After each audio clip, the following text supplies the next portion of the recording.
Assalamu alaikum достор. Мен бүгүн деген кыргыз комьюнити уюштуруп аткан хиджаб күнүнө келдим. Хиджаб кийген кыздар жана башкалар биякта болобуз. Азыр эми ошол шоу представленияда эмне болгонун мен сиздерге көргөзөм.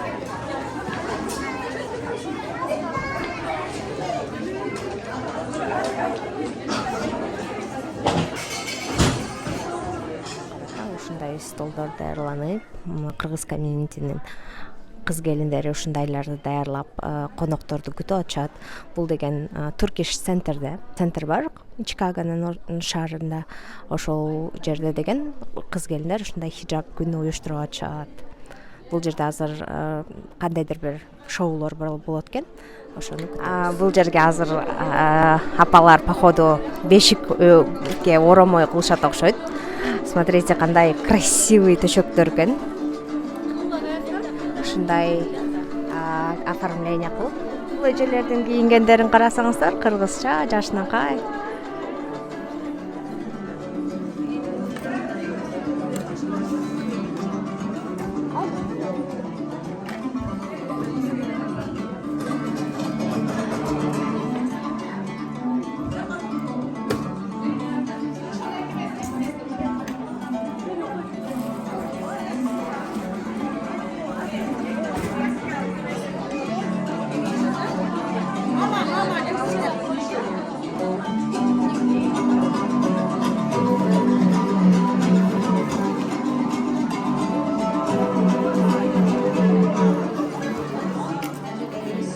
Кыздарыбыз бүгүнкү бүткүл дүйнөлүк жоолук күнүнө арналган кечебизге кош келиңиздер. Азыр бул жерде чакан программабыз бар. Ошо программабыз менен кете турган болсок, азыр биринчи көңүлүңүздөрдү бул жактагы видеону көрөбүз.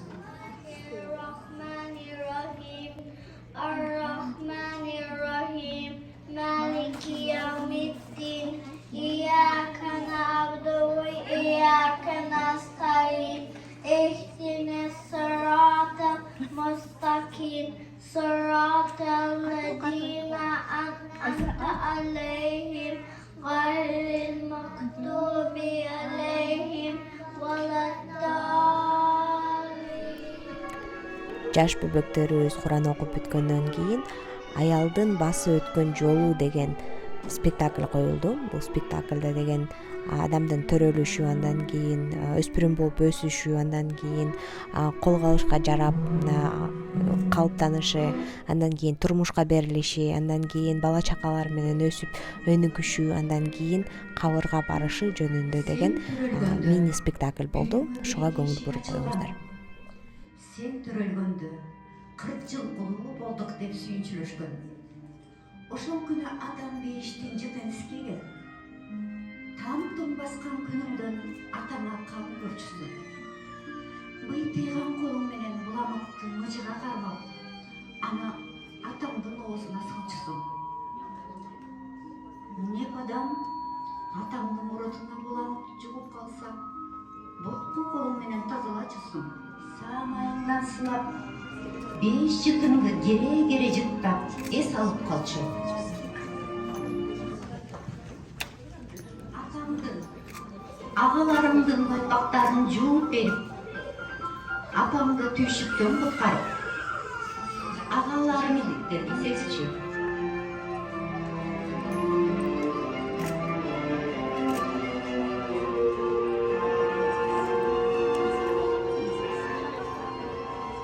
Каватыр болбой үйдү сага таштап кетишет. Үй тазалап, тамак бышырып, кир боп жууп тиймеле болбостон, ини сиңдилдеримди да багып, чоңойтуп жатасың. Багырып ят. Көзү башка жакта карамыш этип, көңүлүмдө кандай болду экен? Күдүктүү тиктейт кайната. Kolundan emne gelir, emne gelbeyt, deyip sınavı dikteyt kaynene. Geçeyle canım, günüm, ayım deyip, öpkö жүрөгүн чагап, жүргөнүм унуткан күйөө. Ай, алдыңын алып берчи. Муну алып койчу, деп өктөм сүйлөдү. Сен эми жет атаң көрбөгөн ушул үй жат. Жат адамдардын арасында атаң да, апаң да, бир туугандарың да жок. Өзүң жашайсың. Аял, мындайга сен гана чыдайсың. 9 ай боюнда көтөргөнүң аз келгенсиң. Муну төрөгөндө өр оозуна барып келдиң. Бирок эмнегедир аны жакшы көрөсүң. Эгер сен төрөттө тарткан азапты эркек тартса, аны өмүрү өткөнчө унутмак эмес. А сен унуттуң. Мына эми экинчисин. Анан үчүнчүсүн төрөдүң. Өзүң ошо төрөгөндөй болосуң. Балаң ооруса, өзүң кошо ооруйсуң. Неберемдин жалайыгын жуу. Ошондон ырахат аласың. Сен күйөөңдү күнөөдөн сактадың. Күйөөң, балдарың дайыма сенин жүрөгүңдө. Сен душман көзүнө күйүмшеткен күйөөң турат. Баарынын арманы ичинде. Көзүң барда кадырыңа жете албаган күйөөң да, жакшылыгы менен ак сүтүңдү актай албаган балдарың да сенин асылдыгыңды эми билип жатышат. Аял, сен асылсың. Асылдыгыңды өзүң да билбейсиң. Өзгөлөр да билбейт.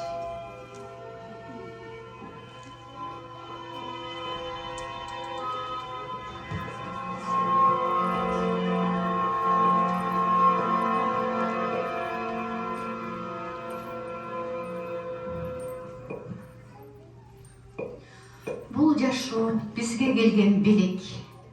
Ал белекти жакшы жашап өтүү ар бирибиздин милдетибиз. Аман бололу. Соғыстың Жұбайы Ханымжан эжекебизди баарыбыз тааныйбыз. Кыргыз элине эмгек сиңирген артисти эжекебиз мына ушул сценарийни уюштуруп берип бизге жардам берди. Сиздерден чоң рахмат болсун. Урипа эже Алла разы болсун. Мына Лира сага да аябай чоң ыраазычылык билдиребиз. Кыздарыбызга баарына Чолпон эже, баарыңыздарга рахмат. Өкө таасир.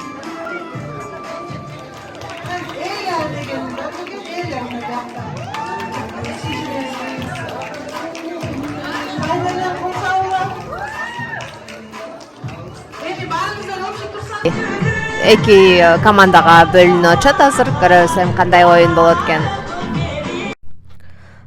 Бул жерде шамдак айлыкка оюн болду. Эки командадан бутылка коюп койгон, ошол айланып анан кийин музыка токтогондо деген ушул бутылканы алып алыш керек. Кимге бутылка жетпей калса ушул оюндан чыга берет. Ошол кыз келиндер ушундай оюнга катышышты.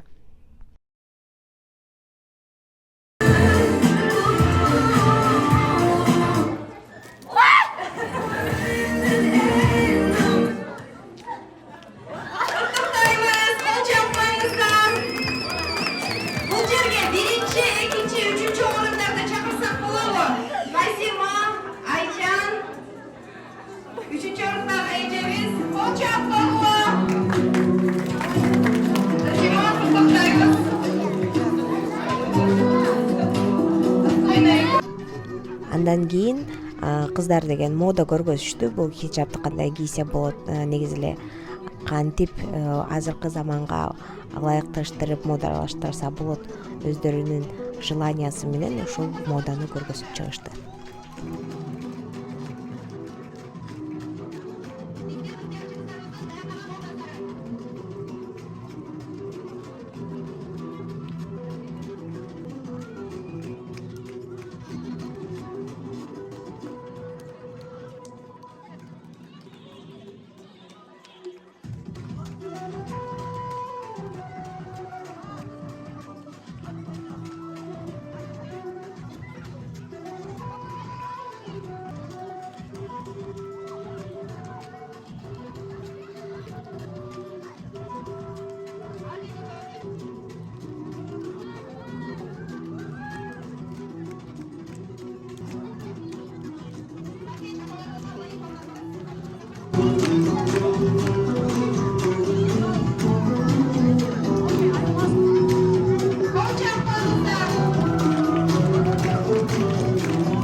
коюңуздар, аябай пайдалуу болот деген үмүттөрүбүз. Себеби азыр канча деген маселелер бар.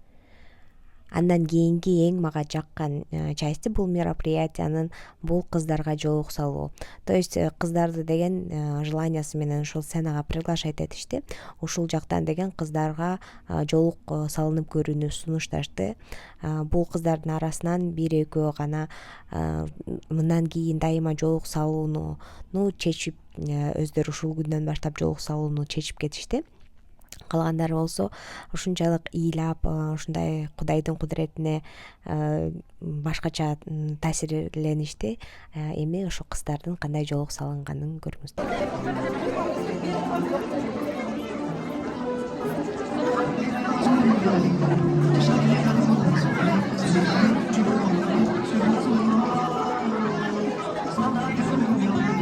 Здесь сегодня одела платок и не будет уже больше снимать. Гордость для мусульманки. Теперь она будет всегда ходить в платке. Вам классно идет. Поздравляю, машаллах. Başınızdan yolunuza düşmesin. Allah razı olsun sizlerden. Kuday Tağlam barısı kudayda olsalsın. Hiç kaçan adaştırmasın. Özü suygun bilgisinden olsun.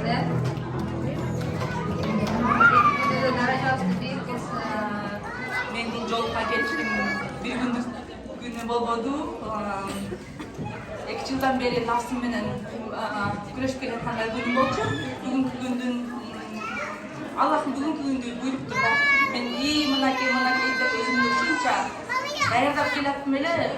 Аллахтын буйруп койсо ушундай буйрган күнү болуп калат экен да. Ошон үчүн бүгүнкү организаторлорго рахмат айтмакчымын. Тихомирно эле салынып койсо болот эле дегендер болот эле. Чындап өзүм тихомирно эле салынам деген оюм бар болчу, бирок Кудайым бүгүнкү күндү буйруптур. Ушул жерден эл алдында нафсыңды тый деген бул посыл болсо керек да мен үчүнчү. Ошон үчүн алдыңарда ушундай жолдукка келгениме бүгүнкү күнгө жана организаторлорго Кудайым ушундай күнгө насип кылган күнгө миңдей тешеккүрлөр болсун. Амин, жана организаторлорго Алла разы болсун. Кече уже бүтүп атат. Последний кечеде апа сүйлөп, омин кылып, ушу менен баары үйлөрүнө тарашат. Күн көңүлдүү өттү. Алла разы болсун Зулайка эжеге, организатор эжеге.